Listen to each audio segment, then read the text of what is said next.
Saudara dan saudariku yang kukasihi dalam Tuhan kita Yesus Kristus,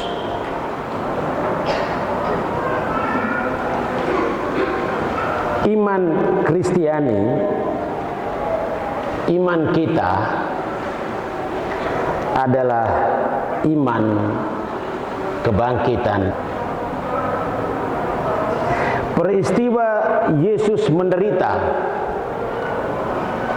Yesus yang sungguh-sungguh wafat dan sungguh bangkit adalah pondasi, adalah dasar dari iman Kristiani.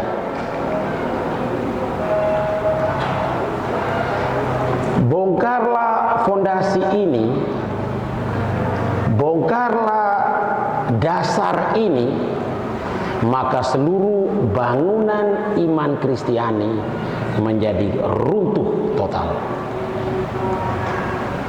Bongkarlah fondasi ini, maka seluruh bangunan gereja yang adalah umat Allah yang kudus runtuh. Dan bukan hanya itu, seluruh pengajaran teologi kita, seluruh pewartaan kita, semuanya menjadi sia-sia. Semuanya runtuh. Mengapa demikian? Karena Yesus yang menderita, Yesus yang wafat, wafat di salib, sungguh-sungguh wafat, bukan pura-pura wafat atau mati suri, bukan. Yesus yang sungguh-sungguh wafat di kayu salib itu dan sungguh-sungguh bangkit, itu adalah inti, itu adalah inti dari iman Kristiani. Yang wafat di kayu salib itu adalah sungguh-sungguh Yesus, bukan orang yang menyerupai Yesus, bukan salah satu murid Yesus, melainkan yang wafat di kayu salib itu adalah sungguh-sungguh Yesus dari Nazaret, Yesus Allah yang menjadi manusia dan tinggal di antara kita. Bukan orang yang menyerupai Yesus. Dan yang bangkit itu adalah sungguh-sungguh Yesus, bukan orang lain. Barang siapa yang menyangkal bahwa Yesus tidak pernah bangkit, tidak pernah menderita, Yesus tidak pernah wafat, Yesus tidak pernah bangkit, itu berarti dia itu adalah roh antikristus.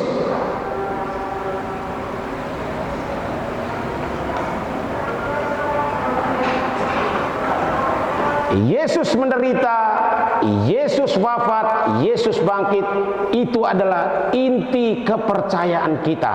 Ini tidak bisa diganggu-gugat, tidak bisa diganti. Ini adalah dasar dari seluruh kepercayaan kita. Andaikan Yesus tidak pernah dibangkitkan, Yesus tidak pernah mati di kayu salib, Yesus tidak pernah menderita, tidak pernah bangkit, maka kita pun yang hadir di sini tidak pernah ada. Karena Yesus tidak pernah bangkit, maka tidak ada pewartaan. Maka sia-sialah semuanya, seperti yang dikatakan oleh Rasul Paulus. Tetapi andai kata Kristus tidak dibangkitkan, maka sia-sialah pemberitaan kami, dan sia-sialah juga kepercayaan kamu. Lebih daripada itu kata Rasul Paulus, kami ternyata berdusta terhadap Allah. Karena tentang dia kami katakan bahwa ia telah membangkitkan Kristus, padahal ia tidak pernah membangkitkannya. 1 Korintus 15 ayat 14 sampai 15. Jadi kalau Yesus tidak pernah bangkit, maka sia-sialah seluruh iman itu. Maka kita pun tidak akan pernah ada di sini, karena tidak akan pernah ada pewartaan tentang kebangkitan. Bagaimana iman saya? Apa yang saya beri kesaksian di dalam hidup sehari-hari? Apa yang menjadi tugas saya ketika saya dibaptiskan, atau menerima sakramen Krisma, saya dikatakan menjadi saksi Kristus. Apa yang mau disaksikan? Kesaksian apa yang mau diberikan dalam perkataan dan hidup kita? Ya, kita memberikan kesaksian tentang kabar baik. Isi kabar baik kita mengekspresikan kepada orang-orang bahwa Yesus memang benar-benar menderita, Yesus benar-benar wafat, Yesus benar-benar bangkit untuk keselamatan semua orang yang percaya kepada Yesus Kristus. Yesus yang bangkit itu adalah yang pertama dari semuanya, dan semua orang yang percaya kepada Yesus itu akan memperoleh kebangkitan, juga dibangkitkan dan memperoleh hidup yang kekal. Itu kita beri kesaksian. Jangan pernah ragu ini. Jikalau ada orang yang berkata Yesus tidak pernah bangkit, Yesus tidak pernah mati, kamu harus mengatakan itu tidak. Keyakinanku sudah full, pokoknya yakin benar-benar, tidak bisa diganggu-gugat. Yesus memang menderita, wafat, bangkit untuk keselamatan kita semua. Itu kita beri kesaksian kepada siapapun yang bertanya kepadamu, siapa saja. Nah, ini kepercayaan kepada Yesus itu. Dan iman itu, inti iman itu, Yesus menderita, Yesus wafat, Yesus bangkit, itu yang terus kita kenangkan, terus kita rayakan pada setiap kita merayakan Ekaristi Kudus. Jadi kalau ditanya di mana kita bisa mengenangkan sengsara, wafat dan kebangkitan Kristus, ya ketika kita misa, kita merayakan Ekaristi Kudus. Maka Ekaristi Kudus juga disebut puncak keselamatan, puncak dari sakramen. Kenapa?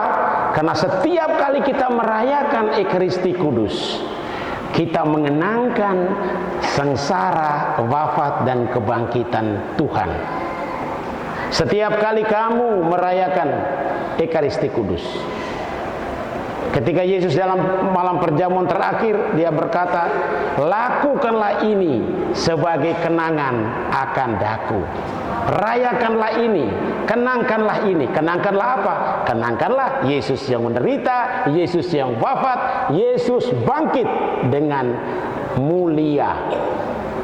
Itulah sebabnya Ekaristi disebut juga peristiwa keselamatan kita. Jadi saudara-saudaraku yang terkasih dalam Tuhan kita Yesus Kristus, karena Yesus memang menderita, wafat dan bangkit untuk keselamatan kita, dan itu secara konkret dalam perayaan Ekaristi Kudus, misa. Ya, setelah kita pulang dari sini, ya kita berjanji kepada dalam diri kita sendiri bahwa saya harus ikut misa setiap minimal seminggu sekali, datang ke gereja.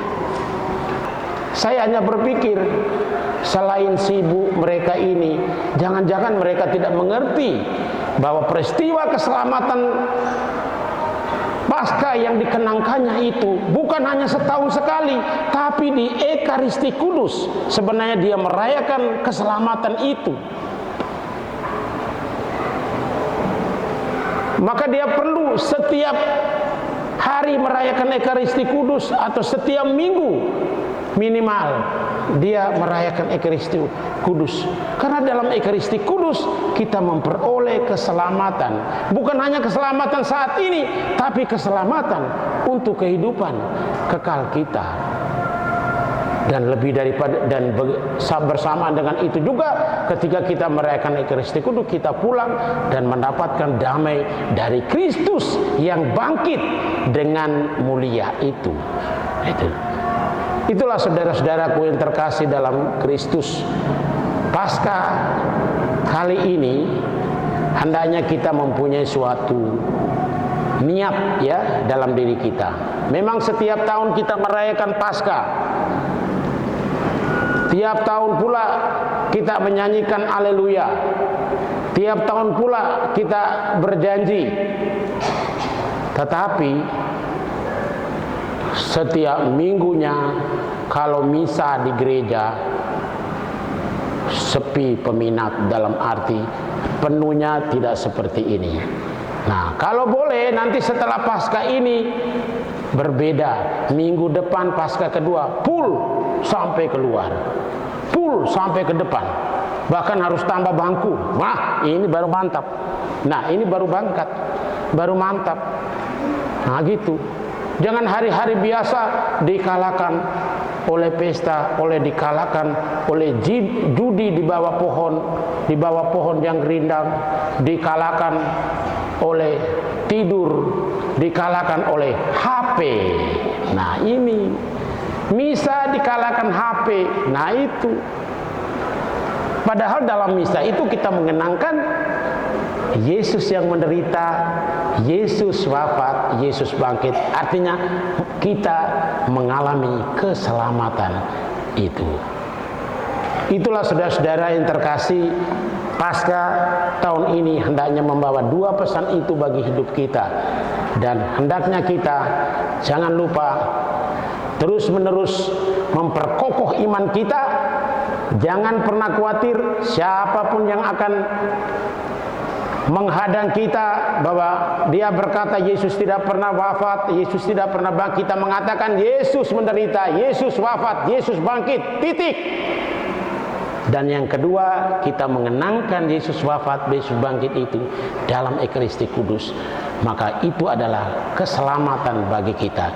Jangan lupa misa setiap hari atau misa sekurang-kurangnya tiap minggu. Tuhan memberkati. Amin.